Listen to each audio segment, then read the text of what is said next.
Hello guys, जवळजवळ 1 महिन्यानंतर ना आपल्या चॅनलवरती आपला कमबॅक होत आहे. म्हणून यांनी मला हार्ट दिला होता आणि छोट्याशा हार्टसारखं म्हटलं चला छोट्या बटाट्यांची मस्त दम आलूची भाजी करावी. त्यासाठी मी छोटे बटाटे उकडून तळून घेतले आहेत आणि इथे काजू, बदाम, आलं, लसूण, कांदा, टोमॅटो आणि कोथिंबीर आणि हिरवी मिरचीची मस्त अशी पेस्ट करून घेणार आहोत आपण.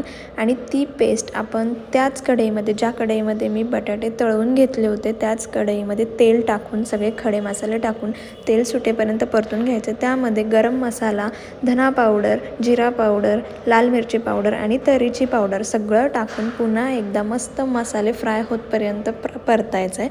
त्यानंतर बटाटा त्याच्यामध्ये टाकून परतून घेऊन त्याची कन्सिस्टन्सी ॲडजस्ट करून तुम्हाला असं गरम पाणी ओतायचं आहे. त्यानंतर त्याला मस्त एक उकळी काढून त्याच्यामध्ये गार्निशिंगसाठी क्रीम आणि थोडंसं तूप टाकून मस्त कोथिंबीर टाकून गार्निश करा. तयार आहे तुमची मस्त भाजी. एन्जॉय करा.